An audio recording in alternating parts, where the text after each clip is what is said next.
பொண்ணு இன்னு மருதையில கேட்டாக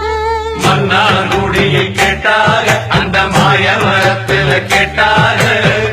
சீர்சனத்தியோட வந்து சீமையில கேட்டாக அந்த